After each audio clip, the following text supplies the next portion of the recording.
और मैं क्या कहूं कि ये खुशी की बात है या गम की बात है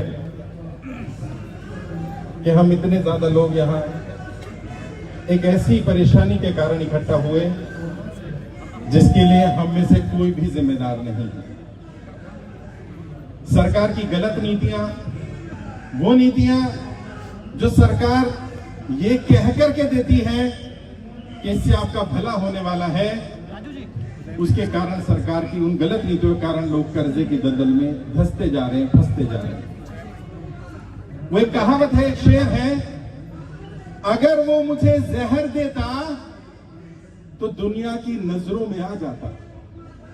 अगर वो मुझे जहर देता तो वो दुनिया की नजरों में आ जाता। तो उसने यूं किया कि मुझे समय पर दवा न दी। मतलब हमारी समस्या का पता होने के बाद भी समाधान समय पर ना करना, लोगों का अपनी जान गंवा देना और सरकार में बैठे लोगों का, हुक्मरानों का चुप रहना, यह साबित करता है कि उन्हें जनता से कोई सरोकार नहीं है। जनता परेशान है। हर दिन हजारों लोग कॉल कर रहे हैं, हजारों लोग। यहां भी कई साथी होंगे, वो कहते हैं आपके फोन नहीं लगते हैं, कोई फोन नहीं उठाता है। मैं आपको क्या मतलब विश्वास कैसे दिलाऊं, कैसे यकीन दिलाऊं आपको कि हर दिन हजारों लोग कॉल कर रहे हैं और जितने लोग भी यहाँ बैठे हैं, जितने भी वॉलंटियर हैं, इनमें से कोई पेड व्यक्ति नहीं है। सब अपना काम धंधा, अपना व्यापार कुछ ना कुछ करते रहते हैं और उसके साथ साथ जनता की लड़ाई लड़ रहे हैं। और मैं आपको विश्वास दिलाता हूं इस मंच से, और आज आप यहाँ आए हैं इतनी बड़ी संख्या में, ये साबित करता है कि आप में से बहुत सारे लोग सिर्फ अपनी लड़ाई लड़ने यहाँ नहीं आए, वो यहाँ उस जनता की लड़ाई लड़ने आए, उस पड़ोसी की लड़ाई लड़ने आए, उस व्यक्ति की आवाज बनने आए हैं जो यहाँ नहीं पहुंच सकता, जो अपनी आवाज नहीं उठा सकता। और मैं आपसे वादा करता हूं, आपकी और हर उस व्यक्ति की आवाज उन हुक्मरानों तक पहुंचाएंगे, चाहे उसके लिए कुछ भी करना पड़े। सड़क पर उतरना पड़ेगा, सड़क पर उतरेंगे। संसद पर पहुंचना पड़ेगा, संसद पर पहुंचेंगे। सुप्रीम कोर्ट जाना होगा, जाएंगे। एक एक व्यक्ति का कर्जा माफ करवाया जाएगा। मैं आपसे फिर से वादा करता हूं, और मैंने जिम्मेदारी ली है। देश का एक एक नागरिक देश की धरोहर होता है, उसकी जान बचाना मेरी जिम्मेदारी है, मेरी टीम की जिम्मेदारी है, और हम अंतिम सांस तक की लड़ाई लड़ते रहेंगे। आज एक दिन की साकेतिक भूख हड़ताल पर मैं और मेरे साथी बैठे हुए हैं। अभी मुझे बताया गया कि यहाँ पर बहुत सारे साथी ऐसे हैं, बहुत सारी बहनें ऐसी हैं जिन्होंने सुबह से पानी तक नहीं पिया है।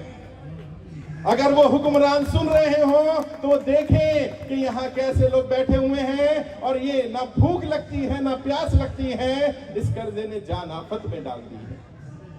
अभी एक बुजुर्ग आए, वो मेरे पैर छू रहे हैं। मैं वेस्ट बंगाल के 80 साल के बुजुर्ग थे, मेरे पैरों में आकर गिर गए। कहते साहब बचा लीजिए, मेरी कमाई, मैंने जो घर बनाया, मैंने जो फैक्ट्री बनाई, 4 करोड़ का मात्र कर्जा था और 18 करोड़ की मेरी प्रॉपर्टी बैंक ने कब्जा कर ली। और बैंक सुनने को तैयार नहीं है, और सरकार के बैठे लोग इस समस्या को समस्या मानने को तैयार नहीं। लेकिन मैं उन्हें इस मंच से ये भी बता देना चाहता हूं कि ज्यादा दिन नहीं है साहब, अभी भी समय है, अभी भी समय है। स्वीकार कर लो कि गलती हुई है। जैसे नरेंद्र मोदी जी ने एक गलती अभी स्वीकार की, 2000 का नोट चलाना एक गलती थी, उन्होंने स्वीकार कर लिया और इसलिए उसको बंद करना पड़ गया। कॉमन सेंस है, जब 1000 रुपए के नोट से करप्शन होता है तो 2000 के नोट से डबल होगा ही। और उनके जो मीडिया के लोग हैं, जो उनके अपने साथी हैं, वो कहते हैं जब 2000 का नोट निकाला गया तो ये मास्टर स्ट्रोक था, और जब नोट वापस लिया गया वो भी मास्टर स्ट्रोक। बहुत बढ़िया। तो सरकार के बैठे लोग ये ना समझे कि जनता मूर्ख है, जनता सब समझ रही है, सब देख रही है, समय आने पर जवाब देगी। और मैंने कहा है, मेरी लड़ाई किसी नेता, किसी पार्टी से नहीं है, मैं किसी का समर्थक, किसी का विरोधी नहीं हूं, लेकिन जो जनता के साथ नहीं है, मैं उसका साथ देने वाला नहीं हूं। और आपको भी ये प्रण लेना होगा। अभी कई साथियों ने कहा, आज यहां से प्रण लेकर के जाएं, जो जनता के साथ होगा हम उसके साथ होंगे, जो जनता के साथ नहीं है हम उसके साथ नहीं है। इस संदेश को एक एक व्यक्ति तक पहुंचाना पड़ेगा, एक एक नागरिक को पहुंचाना पड़ेगा। आपकी आवाज उठाने के लिए देश के सभी 543 सांसदों को पत्र भेजे गए हैं, और पत्रों में 3 ही मांग की है। पहली मांग, वो लोग जो सरकार की गलत नीतियों के कारण, नोटबंदी के कारण, लॉकडाउन के कारण, जीएसटी गलत लगाने के कारण कर्जे की दलदल में फंसे, जिनका व्यापार बंद हो गया, जिनकी नौकरियां चली गई, सांसद जी बताएं क्या उनका कर्जा माफ होना चाहिए कि नहीं होना चाहिए? ये पहला सवाल पूछा गया सांसदों से।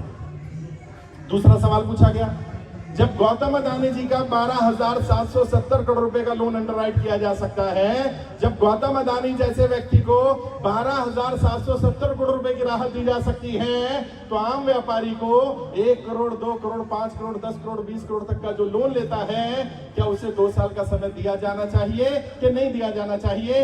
ये अगला सवाल सांसदों से पूछा गया। तीसरा सवाल पूछा गया, वो लोग जो अब इस दुनिया में ही नहीं रहे, उनका लोन इंश्योर्ड था, और अगर इंश्योर नहीं भी था तो एक बैंक की जिम्मेदारी बनती थी कि लोन का इंश्योरेंस कराना था। आज जब व्यक्ति दुनिया में नहीं रहा तो कम से कम उसके बच्चों से सर के ऊपर से छत ना छीनी जाए, उनका पूरा लोन माफ होना चाहिए। सांसद जी बताएं इस पर क्या राय है? तीनों सवाल पूछे गए हैं। सांसदों को पत्र भेजा गया है स्पीड पोस्ट से, सांसदों के दिल्ली के घरों पर पत्र भेज दिए गए हैं बाय हैंड, सभी सांसदों को ईमेल कर दिया गया है, सभी सांसदों को व्हाट्सएप भेज दिया गया है। और आपकी जानकारी के लिए बता दूं, 6 सांसदों के जवाब भी आ गए हैं, और 6 के 6 सांसद ने कहा है जनता का कर्जा माफ होना चाहिए। अभी 6 सांसदों के जवाब आए हैं। मैं आपसे वादा कर रहा हूं 543 के 543 सांसदों को ये बात बोलनी पड़ेगी, वरना वो दोबारा सदन में जा नहीं पाएंगे। अगर उन्हें सदन का मुंह देखना है, अगर उन्हें सदन का मुंह देखना है तो उन्हें बात स्वीकार करनी पड़ेगी कि सरकार की गलत नीतियों के कारण जनता कर्जे की दलदल में फंसी है, और सरकार को जनता का कर्जा माफ करना पड़ेगा। और मैं आगे की भी बात बता देना चाहता हूं, यहां मीडिया के साथी बैठे हैं, ज्यादातर यूट्यूबर्स हैं, सोशल मीडिया पर हैं, अभी भी मुझसे जो बात कर रहे थे, मेरी मीडिया से भी कोई दुश्मनी नहीं है। अपने दिल पर हाथ रख के देखो, कितने लोग जो मीडिया में हैं उनके ऊपर कितना कर्जा है। मैं नाम नहीं लूंगा, कई पत्रकार हैं, बड़े बड़े आज तक चैनल के पत्रकार हैं, उन्होंने फॉर्म भरा हमारा कर्जा माफी का। मैंने जब उनसे कहा, हमारी टीम ने बात की कि भाई आप आना, हमारा कार्यक्रम है, प्रेस कॉन्फ्रेंस है, नहीं आए। गलती उनकी नहीं है, गलती इन पत्रकारों की नहीं है। प्रॉब्लम क्या है, वो आ भी जाएंगे तो भी आपकी खबर दिखाई नहीं जाएगी, क्योंकि आपकी खबर दिखाने से किसी की कुर्सी खतरे में आ जाती है, तो उन्हें हमेशा डर लगा रहता है। और वो करेंगे, वो तुम्हें बांटने की कोशिश करेंगे, जाति के आधार पर, धर्म के आधार पर। और मैंने बार बार कहा है, जब कोई नेता कहे तुम्हारा धर्म खतरे में है, तो समझ लेना तुम्हारा धर्म नहीं, उसकी कुर्सी खतरे में है। वो अपनी कुर्सी की बात कर रहा है, यहां धर्म की कोई बात नहीं हो रही। जब भी कोई नेता मिले जो धर्म की बात करता मिले, जाति की बात करता मिले, उससे बोलना, भैया धर्म जाति मैं देख लूंगा, धंधे की बात कर, नौकरी की बात कर, व्यापार की बात कर। और अगर तुझे धर्म की ही बात करनी है तो एक काम कर, मंदिर का पुरोहित बन जा, मस्जिद का मौलवी बन जा, और फिर धर्म का प्रचार करता रहे। ये नहीं चलेगा। है उन बेचारे लोगों का, उन व्यापारियों का क्या दोष है जिन्होंने नरेंद्र मोदी जी को वोट दे दिया, और उन हिंदुओं के वोट लेकर नरेंद्र मोदी तो सत्ता में आ गए, और उन बेचारों को, उनको बेरोजगार कर दिया, उनके रोजगार पर आफत डाल दी। उन्हें कोई लाभ नहीं हुआ, मोदी जी को लाभ हो गया। अच्छा, उन्हें डर लगने लगा है कि जनता इकट्ठी हो रही है। आज तो ये 1000-2000 लोग हैं, कल ये सोचिए संख्या बढ़ेगी। अभी 3.5 लाख से ज्यादा लोग हमारे साथ जुड़ चुके हैं। जिस दिन वो 3.5 लाख के 3 लाख लोग आकर बैठ गए, उस दिन क्या होगा? और ये हमारी बहनें बैठी हुई हैं, सोचिए, दिल पर हाथ रख के सोचिए, हमारी किसी बहन बेटी के साथ ऐसा अत्याचार हो। और मैं भाजपा के लोगों से पूछना चाहता हूं, अगर ये ब्रजभूषण बीजेपी का ना होकर के कांग्रेस का सांसद होता तो क्या तब भी नरेंद्र मोदी का यही व्यवहार होता? तुरंत जेल में डाल दिया होता। तो अपना करे तो सारे साथ खून माफ है, और दूसरा करे तो जेल में डाल दिया जाए। अब ये अत्याचार नहीं चलने वाला। गलत को गलत कहना पड़ेगा, सही को सही कहना पड़ेगा, धर्म जाति से ऊपर उठना पड़ेगा। क्योंकि अब्राहम लिंकन ने कहा था, जनता को नेता वैसे ही मिलते हैं जैसी जनता होती है। अगर नेता खराब है तो इसमें दोष नेता का नहीं है, इसमें दोष उस जनता का है। जब तक जनता नहीं सुधरेगी तब तक ये नेता सुधरने वाले नहीं है। और मैं एक पॉलिटिकल ट्रेनर हूं, मैं राजनेताओं की नब्ज जानता हूं और मैं आपको बता रहा हूं, ये नब्ज पकड़ लेना। जो बाबा साहब अंबेडकर ने कहा था, संविधान सभा में सवाल पूछा गया बाबा साहब अंबेडकर से, भारत में सरकारें कैसे बनेंगी? उन्होंने कहा जनता के प्रतिनिधि चुनकर के आएंगे, जो पक्ष में होगा वो सत्ता पक्ष हो जाएगा, जो सहमत नहीं होगा वो विपक्ष हो जाएगा। तो बाबा साहब अम्बेडकर जी से पूछा गया, मान लीजिए किसी दिन ऐसा हुआ, सारे सांसदों ने मिलकर सरकार बना ली, सारे ही सत्ता पक्ष के हो गए, तो विपक्ष में कौन होगा? हो सकता है ना, दिल्ली में हुआ, 100 में से 70 में से 67 सीटें आम आदमी पार्टी जीत गई। अच्छा मानो 70 जीत जाती तो जीत सकती थी, तो विपक्ष कौन होगा? बात सही है। मानो कल को नरेंद्र मोदी जी या राहुल गांधी या कोई भी व्यक्ति 543 की 543 सीटें जीत ले, विपक्ष कौन होगा? जनता की आवाज कौन उठाएगा?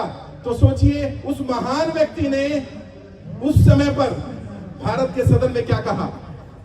बाबा साहब अम्बेडकर ने कहा, सरकार जिसकी भी बनती है बनने दीजिए, जनता परमानेंट विपक्ष होगी। अपनी पसंद का नेता चुनिए और विपक्ष में आकर बैठ जाइए, अपने नेता से सवाल करिए। अगर आपकी पसंद का नेता है तो सवाल करिए, आपकी पसंद का नेता नहीं है तो सवाल करिए। और यदि अपने पसंद के नेता से भी सवाल ना कर पाए तो फिर खुद से सवाल करिए, क्या चुन लिया, किसको सर पर बैठा लिया, जिसने तुम्हारी अभिव्यक्ति की आजादी भी छीन ली। जनता परमानेंट विपक्ष। और मेरे शब्द याद रखना, मैं रहूं ना रहूं, मेरे शब्द अमर रहने चाहिए। और कई लोग मुझे कहते हैं आपको खतरा नहीं है, मैं कहता हूं हमेशा यही बात बोलता हूं कि बुलंदी देर तक किसके हिस्से में रहती है, बड़ी इमारत हमेशा ही खतरे में रहती है। मैं तो हमेशा ही खतरे में रहता हूं, लेकिन मेरा कोई कुछ बिगाड़ नहीं सकता। क्यों? क्योंकि मैं एक व्यक्ति नहीं हूं, मैं एक विचार हूं। और विचार क्या? जब तक एक एक व्यक्ति कर्जा मुक्त नहीं हो जाता तब तक ये अभियान, ये आंदोलन चालू रहेगा। और मेरा यह मानना है, मेरा विश्वास है, मैं रहूं ना रहूं, मेरी टीम के साथी रहे ना रहे, यहाँ और बहुत सारे साथी हैं, किसी ना किसी गांव में, किसी ना किसी शहर में, किसी ना किसी मोहल्ले में कोई ना कोई रहेगा जो ये आवाज उठाता रहेगा, जनता का कर्जा माफ करना पड़ेगा, जनता का कर्जा माफ करना पड़ेगा। और ये बात वो कान खोलकर सुन ले, सत्ता परमानेंट नहीं है। सत्ता की उम्र कितनी? 5 साल, 10 साल, 15 साल, 20 साल जाना पड़ेगा। और जो लोग सुसाइड करते हैं, आत्महत्या करते हैं, सरकार के ही आंकड़े हैं, पिछले 5 वर्ष में 50,000 से ज्यादा व्यापारियों ने कर्जे के कारण आत्महत्या की।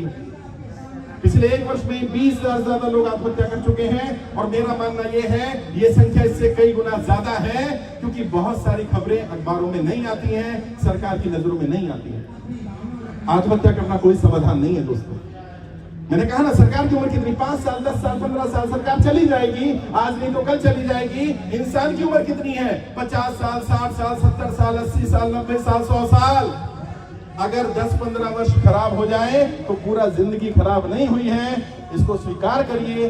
और इसमें आपकी गलती नहीं है, आप कर्जे की दलदल में फंसे, इस बात को स्वीकार करिए, आपकी गलती नहीं है। इसके लिए सरकार की गलत नीतियां जिम्मेदार हैं, और सरकार की गलत नीति की सजा अपने आप को मत दीजिए। फिर भी किसी को कोई दिक्कत आती है, मैंने बार बार कहा, कोई परेशानी आती है, कोई समस्या आती है, बात करिए, मुझसे बात कर सकते हैं, मेरी टीम से बात कर सकते हैं। और मैंने अपना पर्सनल व्हाट्सएप नंबर दिया था, उस नंबर के माध्यम से आपको यहाँ की जानकारी मिली। मैं जहां जहां जब जब जिस राज्य में जाता हूं वहां की जानकारी मिलती है। कॉल मत करिए, व्हाट्सएप कर दीजिए, अभी सर कहां मिलेंगे, आपको जानकारी मिल जाएगी, मेरा अगला शेड्यूल कहां है। और मैं कोशिश कर रहा हूं बाकी सांसदों के भी जवाब आ जाए। जब जवाब आ जाएंगे तो अगला कदम क्या है हमारा? जिन 6 सांसदों ने समर्थन किया है उन सांसदों से अब अगला लेटर भेजकर अपील की जा रही है, सदन में हमारा मुद्दा उठाइए। पता तो चले कि सांसद वास्तव में हमारे साथ है या दिखावा कर रहा है। अभी बोला ना राजीव जी ने, राहुल जी ने, जब तक तोड़ेंगे नहीं तब तक छोड़ेंगे नहीं। ये कान खोल के सुन ले, सत्ता में बैठे लोग, किराएदार है भैया, परमानेंट मकान नहीं है, छोड़ना पड़ेगा। अगर जो सांसद ये कहते हैं, 6 सांसदों ने कहा, 2 बीजेपी के भी सांसद हैं, उन्होंने भी कहा कि जनता का कर्जा माफ होना चाहिए। एक एनसीपी के सांसद ने कहा, एक कांग्रेस से कहा, एक झारखंड से है, एक और सांसद है, इन सबने कहा कर्जा माफ होना चाहिए। अब इनसे रिक्वेस्ट की जा रही है सदन में मुद्दा उठाइए, और अगर वो सदन में मुद्दा नहीं उठाते हैं तो पता चल जाएगा हाथी के दांत दिखाने के और है और खाने के और है। और फिर हम क्या करने वाले हैं? देखो सारी रणनीति बता रहा हूं आज, ताकि तुम्हें भी पता चल जाए आगे क्या होने वाला है। अभी बोला ना, किसने बोला था धमाके की जरूरत होती है बहरों को सुनाने के लिए, तो मैं धमाका बता रहा हूं क्या क्या करने वाले हैं हम। जिन सांसदों के जवाब नहीं आएंगे, तो पत्र में लिखा गया है, सांसद महोदय आपकी क्षेत्र की जनता का कर्जा माफ होना चाहिए कि नहीं होना चाहिए, 7 दिन में आप जवाब दे दीजिएगा। यदि 7 दिन में आपका जवाब नहीं आता है तो ये मान लिया जाएगा आप जनता की कर्जा माफी के समर्थन में नहीं हैं। और फिर क्या करेंगे हम? फिर उस सांसद की लोकसभा में पोस्टर लगवाए जाएंगे। ये सांसद जी कह रहे हैं मैं अपने क्षेत्र की जनता का कर्जा माफ करने के लिए सांसद नहीं बना, मैं तो अमीरों का कर्जा माफ करने के लिए बना हूं। फिर जनता तय कर लेगी कि जनता ने साथ देना है कि नहीं देना। और जैसा भी राजीव जी ने कहा और वक्ताओं ने कहा, जरूर नहीं कि मैं जाऊं, ये जाए, इनमें से कोई जाए, तुम में से कोई क्यों ना जाए।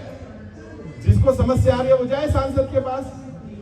और अभी हम लोग टीम बना रहे हैं, हर लोकसभा में 100 लोग, रोज सांसद जी क्या बैठ जाओ, चाय पानी खाना नाश्ता मिलता है, अच्छा जाके पूछो सांसद जी कर्जा कब माफ करोगे।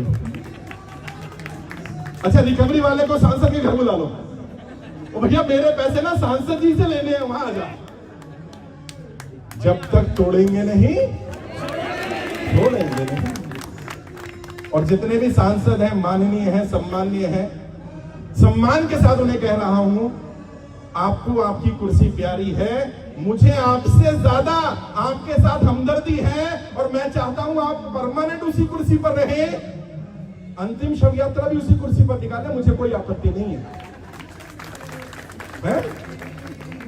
अगर जनता का कर्जा माफ नहीं कर सकते तो कुर्सी से उतर क्यों नहीं जाते माई बाप? कुर्सी ही तो है, अर्थी तो नहीं है कि उतर नहीं सकते। मैं भी चाहता हूं कि आप कुर्सी पर बने रहें, परमानेंट कुर्सी पर रहें, लेकिन आपको सिर्फ इतना सा करना होगा कि सदन में तय करें कि अगले 5 वर्ष, जैसे पिछले 5 वर्ष में लगभग 16 लाख करोड़ से ज्यादा का लोन अंडरराइट किया है, अमीरों का राइट ऑफ किया गया है, तय कर ले अगले 5 वर्ष अमीरों का कर्जा माफ ना करके अमीरों को राहत ना देके आम जनता को राहत देंगे। और मैं आप सबसे पूछना चाहता हूं, अगर कोई भी आपका सांसद ये वादा करे कि मैं आपका कर्जा माफ करूंगा या मैं अभी करने को तैयार हूं, चाहे वो किसी भी पार्टी का हो, तो उसका साथ देंगे कि नहीं देंगे? आवाज आई, देंगे कि नहीं देंगे? साथ देना चाहिए कि नहीं देना चाहिए? अच्छा अगर सांसद कहे मैं कर्जा माफ नहीं करूंगा तो साथ देना चाहिए कि नहीं देना चाहिए? सांसद महोदय मुझे लाइव सुन रहे होंगे, नहीं तो वीडियो मिल ही जाएगा। किसी पार्टी किसी नेता से लड़ाई नहीं, इस बार जनता तय करेगी कि जनता के मुद्दों पर बात होगी, वरना जनता तय करेगी कि सरकार वो आएगी जो जनता के मुद्दों पर बात करेगी। कोई पार्टी कोई नेता मेरे को नहीं चाहिए। इसलिए मैंने क्या किया, मैं आपको एक और राज की बात बताता हूं। ये खुराफाती बैठा हुआ कहां गया? राजीव, ये भगत सिंह है जो भिड़ने की बात करता है। इसने कहा एक काम करते हैं, प्रधानमंत्री के घर ही मिल लेते हैं सब जाके। वैसे एक बार और ये कांड कर चुका है, बता दूं क्या? एक बार इसको जोश आ गया, 100 लोगों को लेकर प्रधानमंत्री के घर में उसका पुतला फूंक दिया। इसी प्रधानमंत्री की बात कर रहा हूं, नरेंद्र मोदी जी की, जिनको लोग कहते हैं उनसे सब डरते हैं। घर में घुस के पुतला फूंक दिया तो कहते हैं एक काम करते हैं, सबको वहीं बुला लेते हैं। मैंने कहा यार पुलिस वाले परमिशन नहीं देंगे। कहता सर आज तक लीक अब है परमिशन। और ये यहाँ जो मैनेजमेंट कर रहे हैं, सच बता रहा हूँ, पहली बार ही परमिशन ली है इसने। मैंने रिक्वेस्ट किया भाई परमिशन ले ले। हम वो लोग हैं परमिशन नहीं लेते। परमिशन क्या, जनता को क्या परमिशन चाहिए भाई? और ये बात उन नेताओं को भी समझ में आनी चाहिए कि नेताओं के लिए तुरंत परमिशन है, और जो नेता को नेता बनाता है उस जनता को परमिशन लेनी पड़ेगी, वो भी अपनी कर्जा माफी के लिए। मैंने इसको मना किया, मैंने कहा अभी ऐसा कुछ नहीं करना। मैं आपको भी कह रहा हूं अभी ऐसा कुछ नहीं करना। जब समय आएगा तो बता दिया जाएगा आगे क्या करना है। अभी चूड़ी उतनी ही टाइट करो जितनी जरूरत है। और ये लोग करेंगे, धर्म की बात करेंगे, जाति की बात करेंगे, करने दो। किसी ने मुझसे कहा, मीडिया के साथी ने, आपको पता नहीं है नरेंद्र मोदी जी कहेंगे हमने राम मंदिर बनवा दिया। मैंने कहा बहुत अच्छी बात है, मैं कहता चाहता हूं नरेंद्र मोदी जी से, जिस दिन राम मंदिर का उद्घाटन करें उसी दिन अनाउंस कर दें देश की जनता का कर्जा माफ।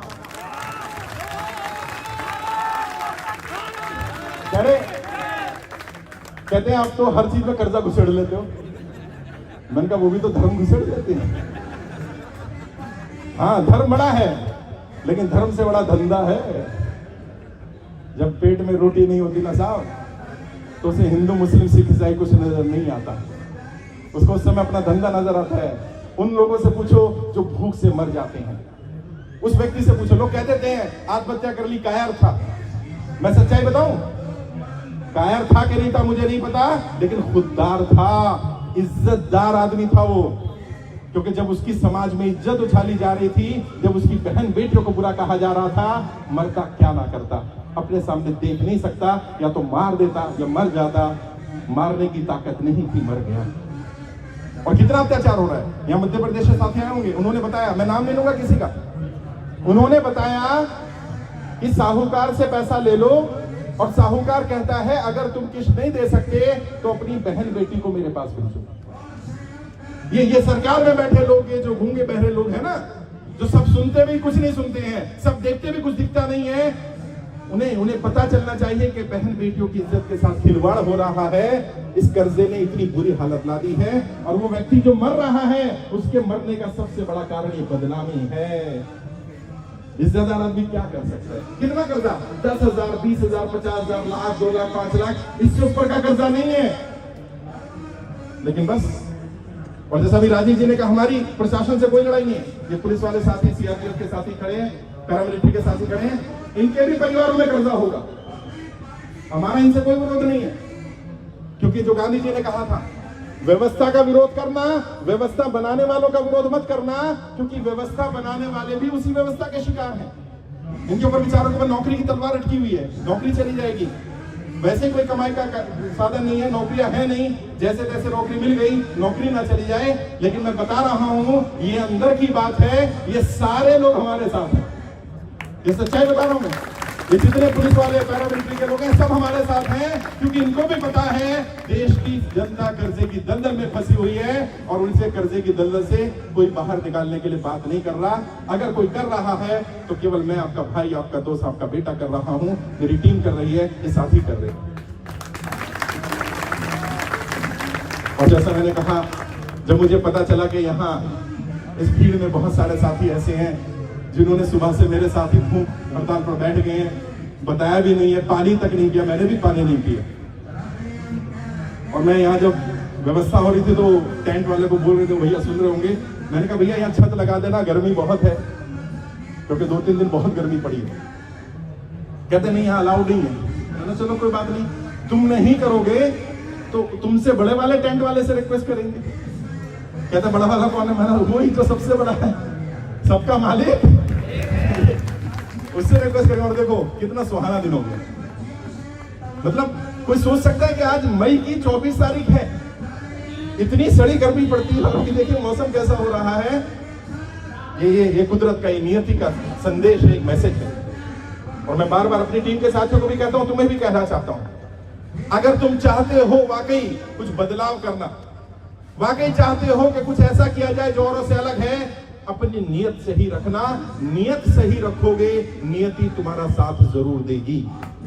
जिनकी नियत खराब हो जाती है, नियति उनका साथ नहीं देगी। और जैसा सभी साथियों ने कहा कि मुझसे मिलना चाहते हैं, 5 बजे तक तो यहाँ परमिशन है, एक से मिलूंगा।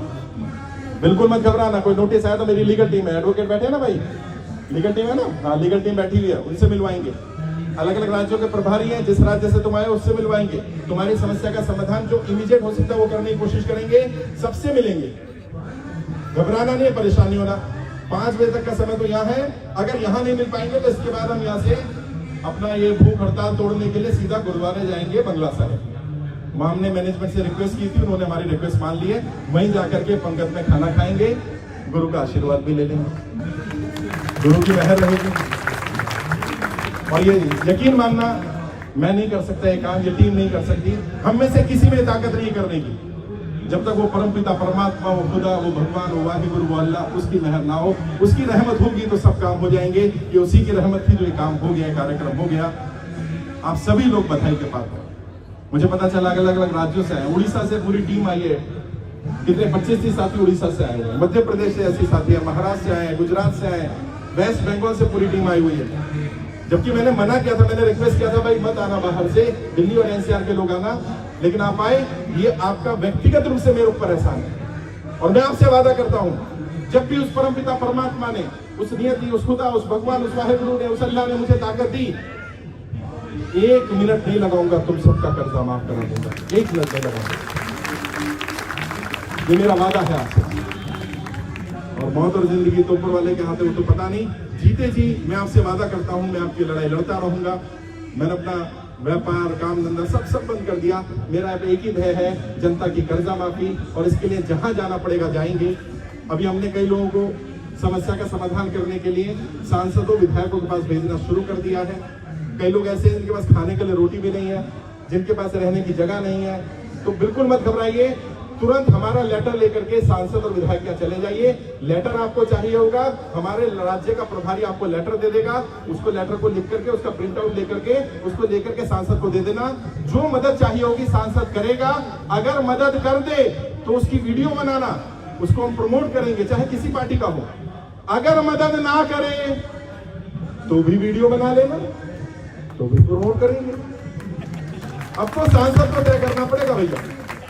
कई लोग कह रहे हैं साहब मुख्यमंत्री से भी अपील करो। देखो मैं थोड़ा पढ़ा लिखा भी हूँ, थोड़ी नॉलेज भी है मुझे। ये वित्त का जो मुद्दा होता है ये राष्ट्रीय मुद्दा है, और इसका समाधान केंद्र से ही हो सकता है। राज्य से अगर अपील भी कर देंगे तो वो कह देगा हमारे बस की नहीं है, जाकर के प्रधानमंत्री से बात करो। इसलिए हमने सीधा वित्त मंत्री और प्रधानमंत्री से ही बात की। 7 बार वित्त मंत्रालय में डेलीगेशन जा चुका है, 4-5 बार पीएमओ जा चुका है। आज भी एक पत्र हम पीएमओ में भेज रहे हैं। जब तक जवाब नहीं आएगा पत्र भेजते रहेंगे। और हमने तय कर लिया है कि कब तक पत्र भेजा जाए उसकी भी एक सीमा होनी चाहिए। तो मैं अपनी तरफ से आज इस मंच से आपकी सहमति से एक सीमा रखना चाहता हूं। तो क्या एक सीमा दे दी जाए सरकार को? भाई नहीं दी जाए, आवाज नहीं आ रही। दी जाए कि नहीं दी जाए? नहीं, नरेंद्र मोदी जी के स्टाइल में दी जाए कि ना दी जाए? भाइयों बहनों, दी जाए कि ना दी जाए? अच्छा, लोग कह रहे हैं नहीं दी जाए, सरकार को कोई सीमा नहीं। ओ भाई ऐसे मत करो। मेरे हिसाब से 1 महीने का समय सरकार को दे दिया जाए, और ये हमारा लास्ट अल्टीमेटम होना चाहिए कि अगर 1 महीने में सरकार जनता की कर्जा माफी पे निर्णय ना ले तो फिर हम निर्णय लेंगे कि हमें क्या करना है। क्योंकि अब ऐसे कब तक हम मालिक होने के बाद भी कटोरा लेकर के सरकार के दर दर भटकते रहेंगे? तो अगर सरकार नहीं सुनती, हाँ, तो संसद कुछ करेंगे। नहीं, अभी कुछ नहीं करेंगे।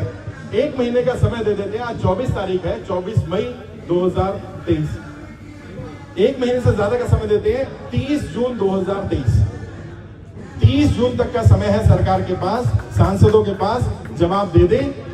अगर 30 जून तक जवाब नहीं आता तो फिर हम उन्हें तय करके बता देंगे कि अब हम क्या करने जा रहे हैं। फिर हम सरकार से संवाद करना बंद करके जनता के साथ ही संवाद कर लेंगे और जनता को अपने साथ ले लेंगे। सही है? नहीं ऐसे नहीं, सर्वसम्मति से हाथ उठा के तैयार है? तैयार है? तैयार है? तो सरकार में बैठे लोग सुन ले, नरेंद्र मोदी जी माननीय प्रधानमंत्री, आप मेरे भी प्रधानमंत्री हैं, हम सबके प्रधानमंत्री हैं। आपसे एक बार और अंतिम अपील कर रहे हैं। आप कहेंगे हाथ जोड़ के, तो हाथ जोड़ के अपील कर लेते हैं, पैर पकड़ के अपील कर लेते हैं, जैसे कहोगे वैसे अपील कर लेते हैं।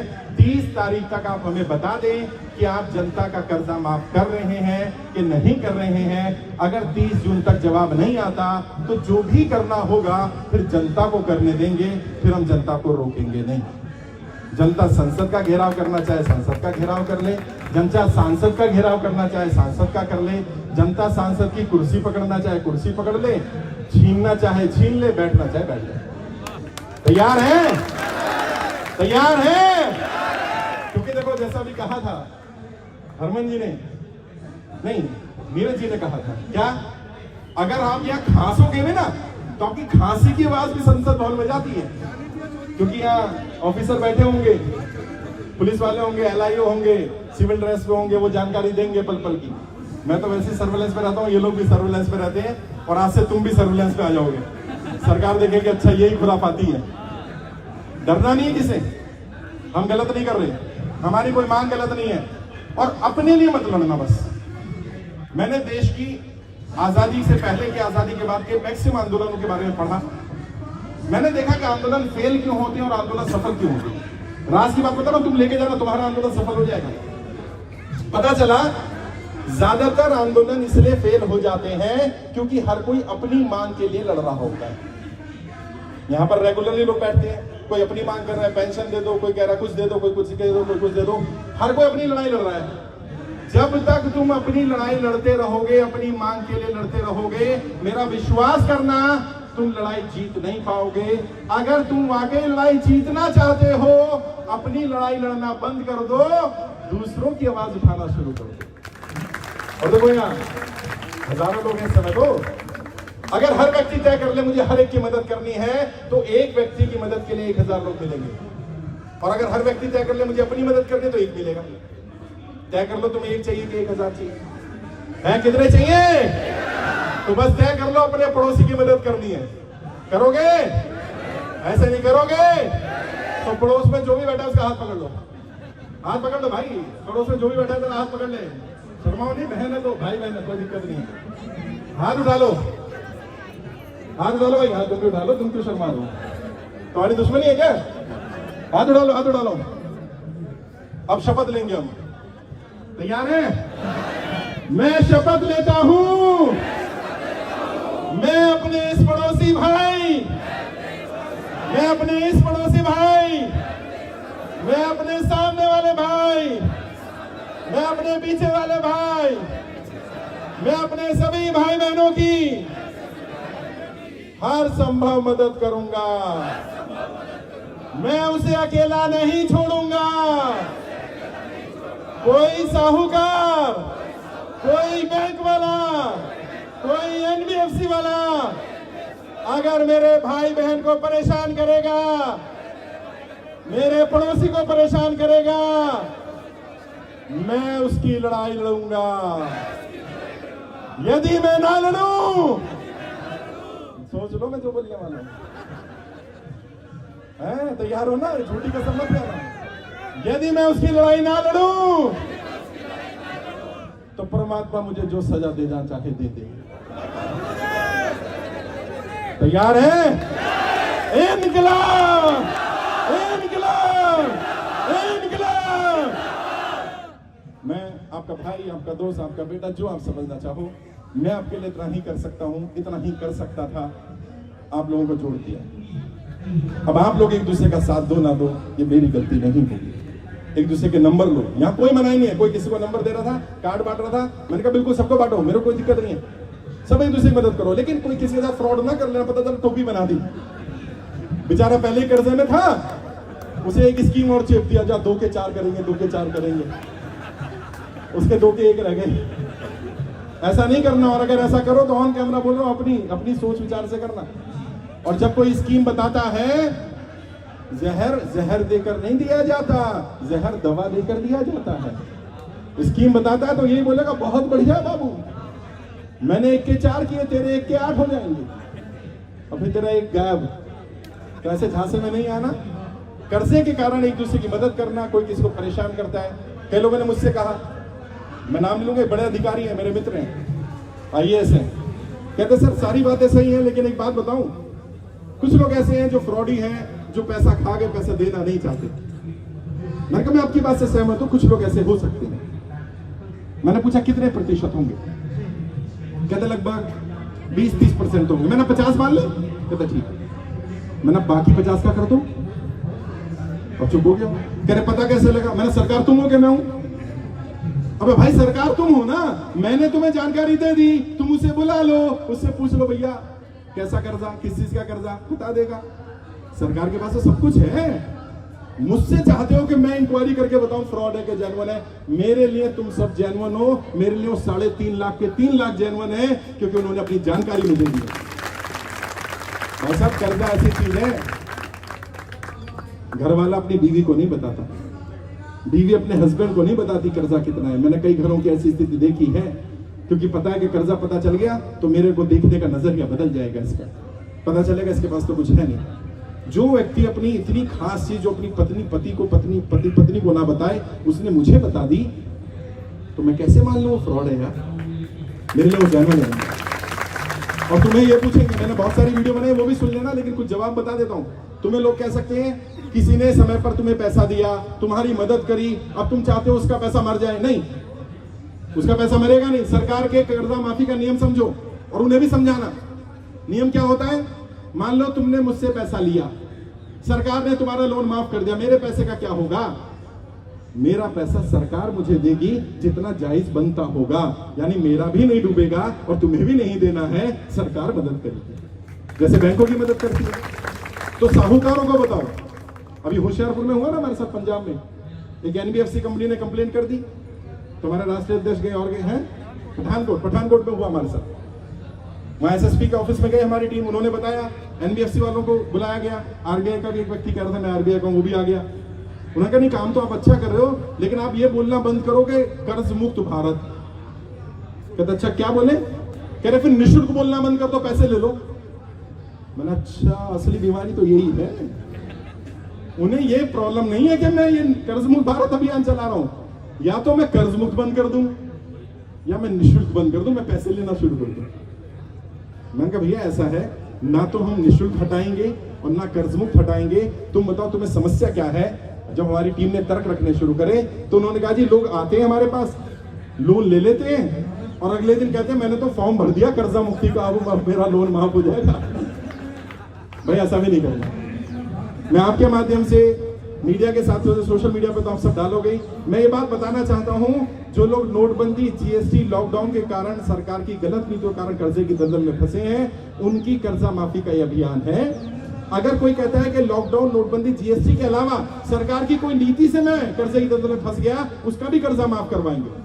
लेकिन ऐसा मत करना कि किसी से पैसा ले लो बैंक से और अगले दिन लोन माफी का आवेदन कर दो, क्योंकि सरकार ऐसे लोगों का लोन माफ नहीं करेगी। मैंने बताया था 4 कैटेगरी के लोगों का लोन सबसे पहले माफ होगा, जब भी होगा। पहला, जो व्यक्ति दुनिया में नहीं रहा, नोटबंदी, GST, लॉकडाउन के कारण या किसी भी कारण बंदे की डेथ हो गई, लोन था, गाड़ी का, घर का लोन था, उसका लोन माफ होना ही चाहिए, इसमें तो सरकार भी सहमत हो जाएगी। दूसरा, वो लोग जिनका व्यापार बंद हो गया और वो साबित कर देते हैं कि उनका व्यापार था नोटबंदी, GST, लॉकडाउन से पहले और अब व्यापार नहीं है, उनका लोन माफ हो जाएगा, होगा ही होगा। तीसरा, किसानों का लोन माफ होगा, पहले भी कुछ किसानों का लोन माफ हुआ है, किसानों का फिर माफ हो जाएगा। चौथा, वो लोग जिन्होंने एप्लीकेशन से लोन लिया, साहूकारों से लोन लिया, अनाप शनाप रेट ऑफ इंटरेस्ट दिया, कहीं कहीं पर पंजाब में मैं गया, मेरे को पता चला 10% का ब्याज है साहब, 10% का। सोचिए, अभी मैं चांदनी चौक मार्केट में गया, एक व्यापारी के भाई ने आत्महत्या कर ली, 50 लाख रुपए का कर्जा था, 10% ब्याज पर। सोचिए, और कितने 18 महीने से ब्याज दे रहा था वो आदमी। अब आप लगा लो 50 लाख रुपए का 10% ब्याज 18 महीने, यानी वो जितना पैसा था उससे दुगना तो दे चुका और अभी वो उतना ही कह रहा था कि 50 लाख और देना है। आप बचा कर ली उसके व्यक्ति। तो जिन लोगों के साथ ऐसा हो रहा है, ये 4 कैटेगरी में आते हैं, लगभग सारे ही आ जाते हैं, इनका लोन माफ हो जाएगा। और जिनका 10,000, 20,000, 50,000, 1 लाख, 2 लाख, 5 लाख, 10 लाख तक का लोन है, वो बिल्कुल भी चिंता ना करें, उनका लोन तो सरकार जब चाहे माफ कर सकती है। जैसे लोग पूछते हैं सरकार के पास लोन माफी के लिए पैसा कहां से आएगा, तो तुम्हें पता है, समझदार हो ना, कहां है पैसा? बैंकों में अनक्लेम अमाउंट पड़ा हुआ है। हाँ बहन जी सही कह रहे हैं बिल्कुल। कितना अनक्लेम है? 2 लाख करोड़। और 2 लाख करोड़ कितना होता है? 2 करोड़ लोगों का अगर 1-1 लाख रुपए माफ करना हो तो आराम से हो जाएगा। अच्छा, अगर 2 करोड़ लोगों का 1-1 लाख रुपए माफ करना तो भी हो जाएगा। 2 करोड़ का माफ करना है तो 1 लाख लोगों का माफ हो जाएगा। सरकार तय कर ले कितना माफ करना है। और अनक्लेम अमाउंट क्या है? जो बैंकों में, इंश्योरेंस कंपनियों में लोगों का 10-10 साल से पैसा पड़ा हुआ है, लेकिन वो क्लेम करने नहीं आ रहा। सरकार को कहीं से पैसा लाने की जरूरत नहीं है, सरकार के पास ऑलरेडी पैसा है। इसलिए घबराना नहीं है, डरना नहीं है, परेशान नहीं होना। मैं आपकी लड़ाई लड़ रहा हूं। अभी सबसे मिलेंगे, मुलाकात करेंगे। किसी के पास कोई नोटिस आया हुआ है तो उसकी फोटोकॉपी हो या फोन में नोटिस हो तो वो दिखाना, ताकि उसका क्या जवाब देना है लीगल टीम उसमें भी हेल्प कर देगी। आपसे मिलेंगे, मुलाकात करेंगे। क्योंकि भूख हड़ताल पर हूँ, पानी भी नहीं पीऊंगा तो ज्यादा बोल भी नहीं पाऊंगा। वैसे शायद मैं जोर से ज्यादा ही बोल गया हूँ। पता चला कल फिर सरकार बुला ले किसी काम के लिए तो कोई दिक्कत नहीं। बस मैं आपकी लड़ाई लड़ रहा हूँ, लड़ता रहूंगा। आपका आशीर्वाद, आपका प्रेम ऐसे ही मिलता रहे। आप सब यहाँ आए, आप सबका बहुत बहुत आभार। खासकर से दिल्ली टीम के संजय जी और उनकी पूरी टीम जिन्होंने इस कार्यक्रम को ऑर्गेनाइज किया। और मैं आपको बताऊं, उन्होंने इन सब ने अपना पैसा लगा करके कार्यक्रम किया। ये सोचिए, 1 रुपया भी किसी नहीं ले रहे, निःशुल्क है आपके लिए, हमारे लिए कोई निःशुल्क नहीं है। ये सब पैसे जा रहे हैं, लेकिन क्यों कर रहे हैं? क्योंकि लोगों को मरते हुए नहीं दिखाना से। वो शेर है ना कि देश बिके और मैं चुप बैठूं, ऐसा तो मैं गद्दार नहीं, ऐसा तो मैं गद्दार नहीं, मैं ऐसा नहीं। एक 4 लाइनें जो मुझे पसंद है, मैं अक्सर बोलता रहता हूँ, बोल के अपनी बात खत्म करूंगा। फिर हरमन जी का कहना था कि हमें यात्रा निकालनी, क्या बोल रहे थे यार? वो बैठे बेचारे, क्या है जी? यात्रा निकालनी है? नहीं, यात्रा निकालने की जरूरत नहीं है मेरे हिसाब से। भाई निकालनी है क्या यहाँ यात्रा? चलो यात्रा निकालेंगे शांतिपूर्ण तरीके से, यहाँ घूम लेंगे यहीं पर ही। किसी को जोर जबरदस्ती नहीं करनी, कोई शोर शराबा नहीं करना है। और कोशिश करनी है कि हम वापस आके फिर अपनी जगह बैठे, 1 to 1 मिलेंगे, बुलाया जाएगा आपको। मैं 5 बजे तक यहीं हूँ। प्रशासन से थोड़ी और अपील कर लेंगे, रिक्वेस्ट कर लेंगे और आधा पौना घंटा रुकने को कहेंगे तो रुक जाएंगे। बहुत बहुत शुक्रिया। 4 लाइनें जो मुझे पसंद है वो बोलकर अपनी बात खत्म करता हूँ। बैसाखियों पर चलकर भी महान क्यों है? बैसाखियों पर चलकर भी महान क्यों है? जो हमको बांटता है वो हुक्मरान क्यों है? हुक्मरान मतलब सत्ताधीश, सत्ता में बैठे लोग। बैसाखियों पर चलकर भी महान क्यों है? और जो हमको बांटता है वो हुक्मरान क्यों है? और अमेरिका, चीन, पाकिस्तान सब इसी सोच में पड़े हैं। सारे जहां से अच्छा हिंदुस्तान क्यों है? सारे जहां से अच्छा हिंदुस्तान क्यों है? बहुत बहुत शुक्रिया। सभी लोग नेशनल एंथम के लिए खड़े होंगे, बुलंद आवाज में गाएंगे हम लोग राष्ट्रगान। आप सभी प्रशासन के, शासन के साथियों से भी रिक्वेस्ट करूंगा, राष्ट्रगान के लिए खड़े हो जाएं। राष्ट्रगान का सम्मान हम सब करें। बुलंद आवाज में राष्ट्रगान गाएंगे भाई सब लोग।